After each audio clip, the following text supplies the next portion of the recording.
Hi, have you been thinking about adding a flat top griddle to your backyard cooking tools? Well, stick around. We're going to take a look at the Blackstone Model 1863.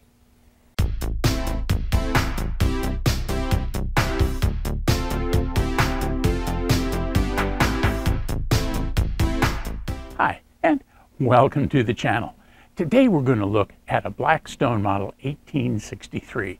You know, there are a ton of assembly videos out there, and so I didn't want to do another one of those, but I did want to give you a tour of the Blackstone Model 1863 in case that's one of the models that you're considering for your backyard or patio.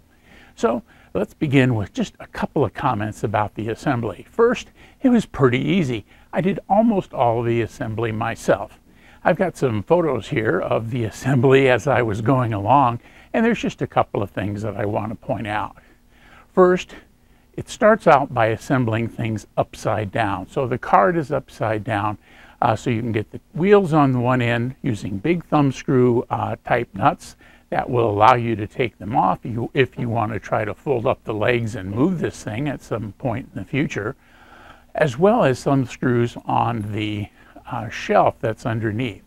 Now it's kind of weird to be assembling the shelf from underneath because everything's kind of backwards, but considering the legs don't lock down and the shelf is what holds it there, you want to make sure that you do put the shelf in while it's upside down to avoid the griddle collapsing on you and either damaging the griddle or, worse yet, pinching or cutting one of your fingers. So that's the first part of the assembly. The next part of the assembly is really pretty easy. All of the pieces and parts are well labeled, they're illustrated in the instructions, and all the small pieces are in a blister pack in with the rest of the pieces and parts. There's just a couple of things. We've got a shelf here that's going to screw on. We've got these shelves on each side. This one is folded down, so you can see that they fold down.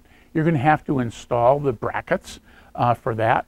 Just to point on that, they are labeled left and right, and the left and right does not refer to the left and right side of the griddle, but in fact refers to the left and right side of the bracket. So each side will have an L and an R for the brackets to fit the shelf as you put them on. You can see that there are little tool hangers on the end of both shelves, and one of the things about the Model 1863 that I wanted to have that many of the other models didn't have was this hard top. And so this came with the kit.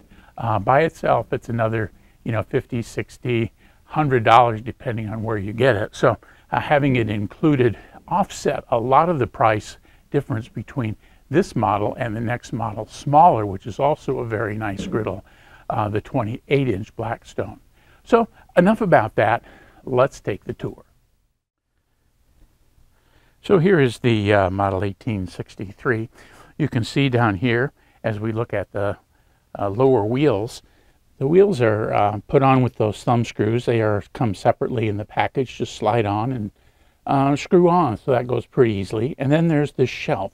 The shelf rests on the crossbars, which is what makes it kind of weird because it's when it's upside down. You have to hold the shelf up to get the screws in. Along with that is some of the model number, serial number, safety stuff there on the bottom of the shelf.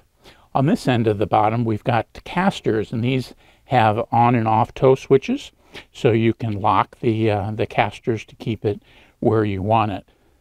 Additionally, then on this side is a little cradle to support the propane tank, and then the tank is off the ground with that little hook right there that goes in with just a shear pin and a cotter key to keep it connected to the griddle itself. Now, across the front, we can see we have our controls, and the controls are big plastic knobs. It's got that black and orange Blackstone branding across the front, which is very nice, so the thing really does look quite good. Let me stick a picture in here of the inside, and you'll notice as the marketing piece that I've left on the top of the grill for the moment says that it's got 4 independent heat zones, and so I'll point out one of the differences between this slightly larger version than the 28-inch is that this particular version has 4 heat zones, Each of the burners is a 15,000 BTU straight line burner across from front to back, providing a total of 60,000 BTUs on this 36-inch griddle. The 28-inch has got two zones, two burners that are shaped like U's that cover the full range of the 28-inch. Those burners are slightly larger, slightly more BTUs per burner, but a total of about 36,000 BTUs total for the 28-inch. Now, that number is important, but not terribly meaningful. And by that I mean for much of your cooking, you're going to be cooking at medium or low. And both griddles have got plenty of heat to heat the griddle to the temperatures you're going to want. And the 28-inch is going to be able to, sear smash burgers just fine. It's just a little bit smaller cooking surface. Now, if we go over here to this side, we can see that there are the brackets for the shelves. And the shelf just folds up, and then these little nubs right here catch in the brackets up there, which allow them to fold up and down depending on the space requirement. So let me fold that up real quick. The instructions say not to put more than 10 pounds on these. And then you can also see down here is the paper towel holder that will swing out, so you can have some paper towels handy while you're cooking. The shelf on this side is a little different in that it has the same tool holders on the end, but here it has a magnet, so you can clip metal spatulas onto the shelf to keep them out of the way, or if you want, just get a silicone spatula pad to lay out there on the pad. Now, with all of these griddles, it's important to note that there's going to be a certain amount of heat escaping from under here, and so putting bottles such as your squirt bottles of oil and water and that kind of thing too close to the griddle can end up with a melted bottle. So something to be aware of. So let's move around to the back real quick. And here we can see the grease cup. It hangs on the back. The grill overhangs the edge enough that the grease coming off the grill is going to go into the grease cup. And this particular kit came with a grease cup liner. The recommendation is to buy a package of grease cup liners, either the Blackstone brand or something cheaper on Amazon. They all are going to serve the same purpose, and they're all going to get thrown away. So whatever works for you. But having a grease cup is really handy. I know I have a small Blackstone 17-inch griddle that I take camping that I really enjoy using when I'm out in the woods. But cleaning out the grease cup after a weekend of camping is kind of an icky mess. So having the liner there is a great idea, and recommend that you purchase one. Now, the griddle itself, I've just got this marketing paper on. It's just on with magnets. We'll pull that off. And this is a rolled cold steel griddle. It is not stainless steel. It is not cast iron. And so we've got to season it, and we're going to use the same technique that you would season a cast iron skillet. But because it's steel and not cast iron, we're going to be able to use things like metal tools on the surface of the griddle. We're going to be able to do a little bit of chopping and cutting.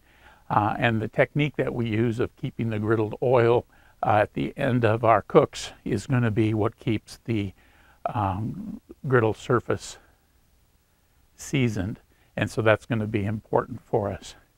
Now, I pointed out the lid that came with this, and one of the reasons that you want to keep this covered is that if you leave it out in the elements, steel is going to rust, whether it's oiled or not. At some point, it's going to start developing some rust. And so having the oil, having it seasoned, and then having it covered is important to the ease of use, because you don't want to come out here ready to cook and discover you've got a 10-minute cleaning job on the rusty griddle surface. And so be mindful of that, be careful of that.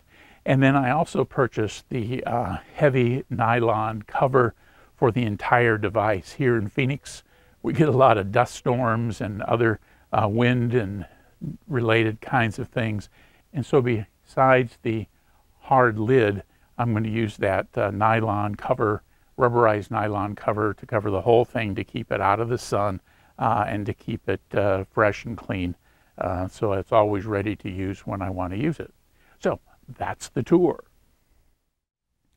Well, I hope you found this tour of the Blackstone Model 1863 helpful in your decision making if you're looking for a flat top griddle for your backyard cooking toolkit. I know I'm looking forward to putting this to work. Getting it together was really pretty easy. I took my time, and the only time I really needed help was putting this heavy griddle onto the cart itself. And so I would definitely recommend having a helper around to help you do that. It's about 40 to 50 pounds, and it's big, and so it's kind of cumbersome. So rather than hurt yourself or scratch the griddle, find a helper to help you put it on the cart. Other than that, I'm looking forward to making some great use out of this new tool. The next step is seasoning, and we'll do that in a separate video. Thanks for watching, and happy cooking.